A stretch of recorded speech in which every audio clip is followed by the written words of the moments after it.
A second powerful storm in as many weeks was bearing down on a string of battered Caribbean islands, with forecasters saying Maria would strengthen rapidly into a major hurricane as it ripped into the Leeward Islands on Monday night. Maria's strength was building as it approached the Lesser Antilles, the U.S. National Hurricane Center said, estimating its winds near 90 miles per hour. Maria is expected to become a major hurricane as it moves through the Leeward Islands, the forecaster said, marked by rapid strengthening during the next 48 hours. Maria is approaching the eastern Caribbean less than 2 weeks after Irma hammered the region before overrunning Florida. That storm, one of the most powerful ever recorded in the Atlantic with winds up to 185 miles per hour, killed at least 84 people, more than half of them in the Caribbean. An aerial view shows damage after Hurricane Irma passed over Providenciales on the Turks and Caicos Islands, September 11, 2017.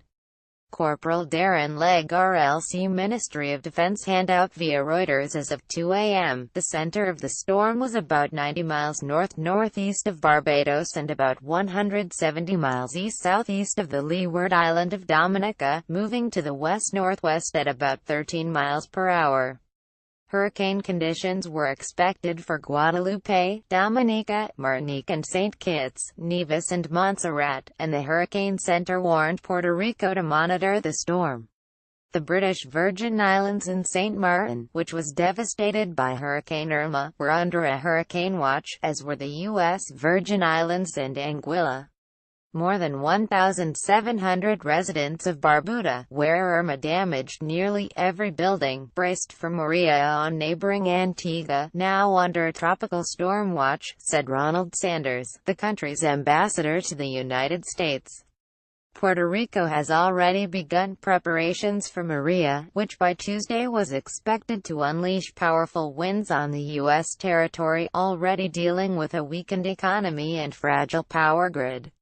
Damage to Puerto Rico could also disrupt the disaster relief supply chain to other islands that were hit by Irma. Puerto Rico is our lifeline, said Judson Burden, a permanent resident of Anguilla who has helped coordinate supply shipments to the island.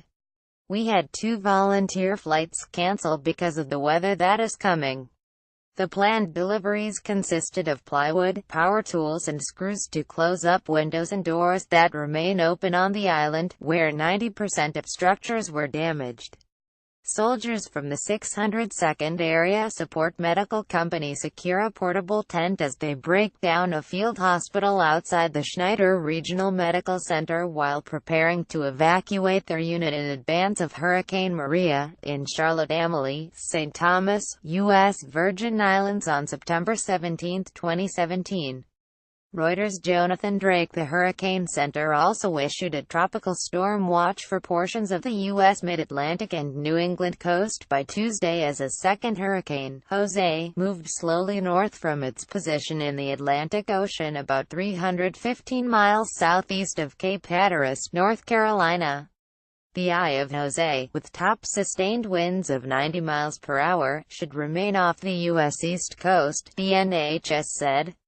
Even so, by Tuesday it could bring tropical storm conditions from Fenwick Island, Delaware, to Sandy Hook, New Jersey, and from East Rockaway Inlet on New York's Long Island to the Massachusetts island of Nantucket. Up to 5 inches of rain could fall over parts of the area, and the storm could bring dangerous surf and rip currents as well. By Frank McGurty and Jessica Resnicka. Soldiers from the 602nd Area Support Medical Company evacuate their unit from Schneider Regional Medical Center in advance of Hurricane Maria, in Charlotte-Amalie, St. Thomas, U.S. Virgin Islands on September 17, 2017. Reuters. Jonathan Drake. Soldiers from the 602nd Area Support Medical Company evacuate their unit from Schneider Regional Medical Center in advance of Hurricane Maria, in Charlotte-Amalie, St. Thomas, U.S. Virgin Islands on September 17, 2017. Reuters. Jonathan Drake.